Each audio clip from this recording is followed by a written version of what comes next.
Hello guys, it's me Zane and welcome to this blooming orchids video.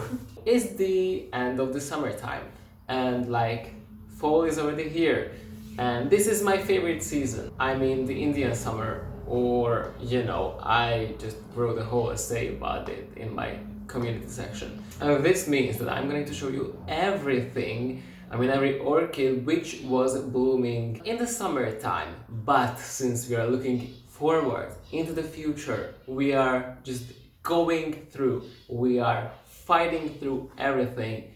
We are just going into the future, into the fall. I'm gonna name this the Fall Orchid Bloom Collection or something like that. I just don't want to confuse you or whatever. These orchids are blooming in the summertime. So yeah, let's start this shit. But before we start doing that, well, you can actually subscribe to my channel and you can follow me on Instagram, where you can find pictures of these blooming orchids, because why not?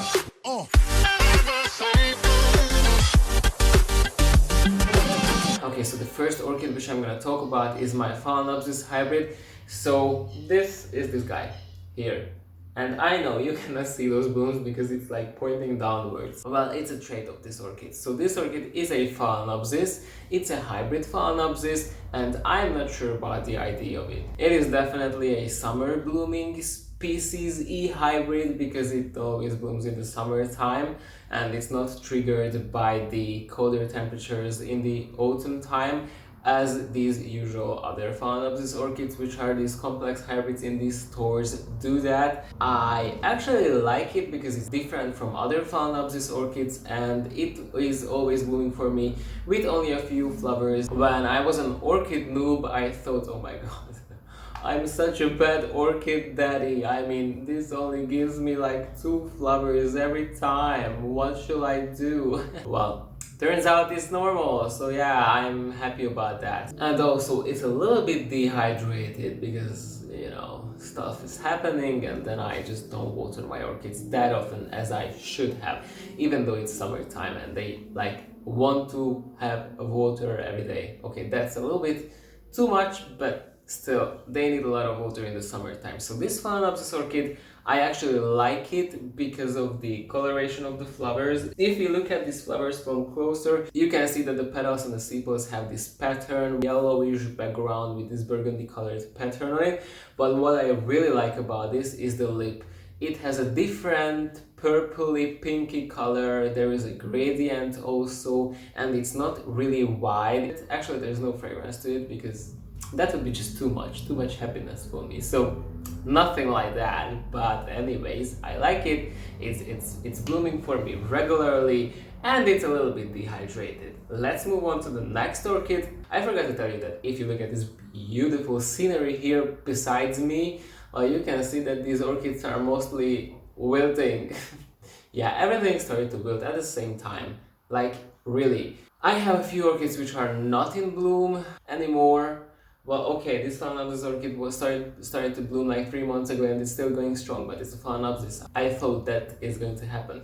But with these other orchids, which are not blooming for a long time, everything started to wilt at the same time and I was like, oh shit, I missed filming them. Actually, I filmed them when they were in full bloom, so that's great, but they are not making a beautiful scenery here besides me in some of my other blooming orchid collection videos. I had once a really beautiful, this table was full of blooming orchids and they were growing strong and it was really beautiful, so whatever. The next orchid which I wanted to talk about is my Vanda Princess Mikasa White. I think that's the name for it, but something like that, something along those lines. So this white Vanda is readily available at all time for me to bloom. Once I put it in darkness and it bloomed. Vandas are highlight plants and it's bitch, it's darkness, I'm going to bloom, okay? I'm okay with that if you do that. It's just blooming every time for me. My Vandas in my collection are blooming mostly in the summertime because in the wintertime there is less light situation happening. And I'm okay with that since, I can rebloom Vandas at least in the summertime. So I'm okay with that. I love Vandas, so I'm okay with that. But my white Vanda is if the requirements of the orchids are just a little tiny bit on the good side, that white Vanda is oh my god, I want to bloom. I'm not mad about that. I will let it bloom happily. This wanda has these white blooms. The lower sepals or petals, I think they are sepals, they are a little bit greener, not pure white, but I really like these flowers. It's just a typical wanda hybrid, but this year something extra happened to it. I have not bees. I would gladly have bees like flying around my orchids, but I have hornets, and they like, I think they are hornets, but there is another third species. I always like confuse bees, hornets and wasps. I think they're wasps. It's really funny to say wasp in plural, wasps. And oh, I'm slowly turning into an orchid scope boy. I'm sure you don't get that reference. So whatever, I have these hornets or wasps, like wasps. I love that. They are just flying around and they are sucking on these happy sap droplets on my plants, and I cannot do anything about that, so I'm just okay with that. You know, do that. If you don't harm me, I won't harm you, but I'm not happy about you. One wasp or one hornet actually managed to like pollinate my wanda flower, and it turns out that one flower was pollinated with one of the own pollens. The other one was still there, but you know, since it was pollinated, the stem of the flower started to swell up, and you know, stuff is happening there. But in the meantime, another flower on my orchid started to like wilt away, and I'm not sure why, because the pollens were still there. They were like intact. Also, I had another wanda in bloom, my Wanda Santeria. I love that plant. It's, oh my god. Actually, there are some differences between wandas and the Wanda Santeria. Not only one, that the lip is different and there is no spur, there are a lot more differences. And if you want to know more about the differences, or just like about these flowers, or just you want to like listen to me blabbing about the beauty of these flowers, I suggest you to take a look at my other video about the Wanda Santeria. I have a full video about that, and we don't have time for that right now because there are some other orchids in bloom. So the next one is my Euryangis Giselle Kramer. This one, I made a video about this orchid because, you know, this was mislabeled as a Euryangis Gallian Koch, but it's a Euryangis Giselle Kramer or Giselle Kramer. There are some differently spelled names on the internet and I'm not sure about them, but I will call it Giselle. So yeah, actually I really like these flowers. The only downside to these flowers that they are not long lasting. 1 week and they are going away, so you know, that's a bummer. I cannot enjoy them for a long time, but still I really like these flowers, and this was the first year that actually I realized that there is a fragrance to these flowers. They smell like hyacinths, so I like it.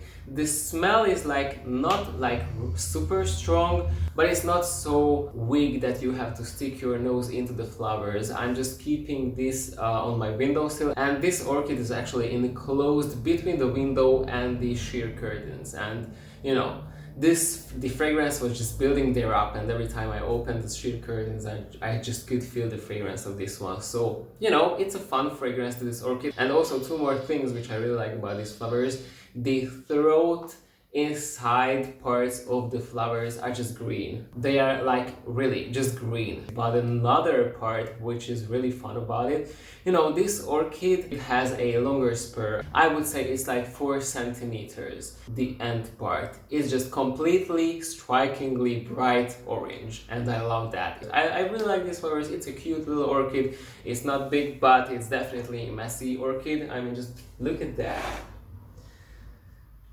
Everything is going every angle on this orchid. I have roots everywhere. I have leaves going up here, but down here as well. And these curved, oh no, that's happy sap. Yes, it is.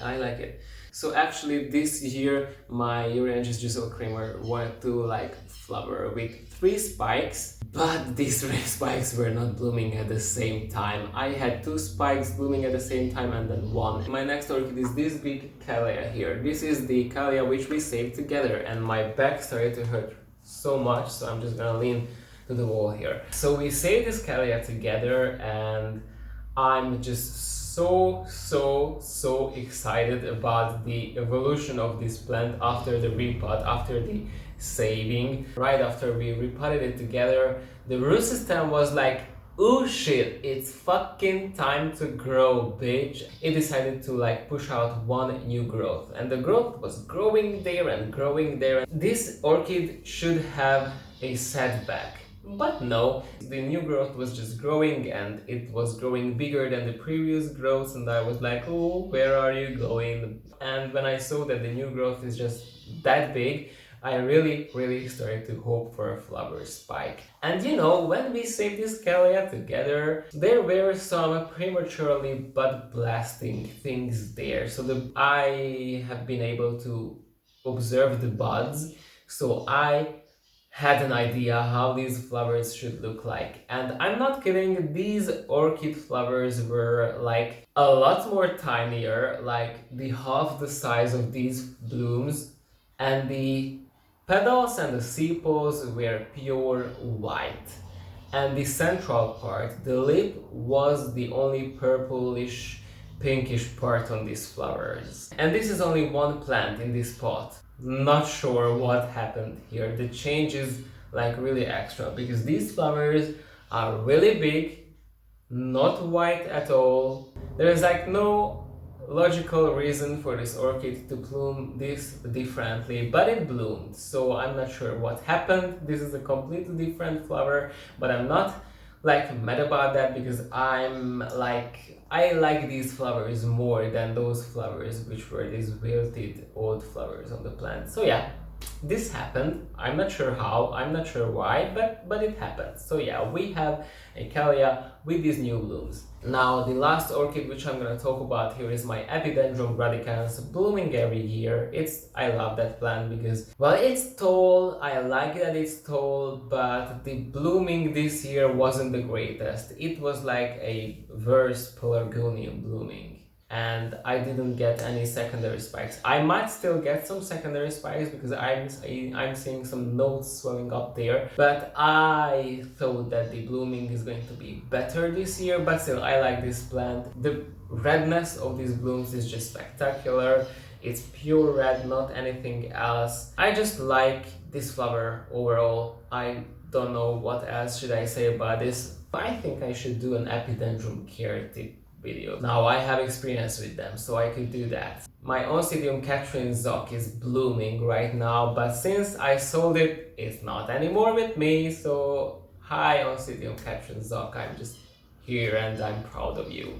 There is my Kalia Princess Jackie. This year it decided to push out a lot smaller growth, and I'm not sure why it did not bloom, but it started to grow a new growth still right now. So I'm okay with that. Hopefully it will bloom. That Brassavola hybrid, my Lelia purpurata crossed with Brassavola nodosa or something like that. I thought that orchid will bloom, but it did not. So yeah, this is my video for today. I hope you liked it. If you liked it, click on the like button. If you want to subscribe to my channel, just do that, and also push the bell button so you get notifications every time I post. Follow me on Instagram and see you next time. Bye bitch. Bye guys.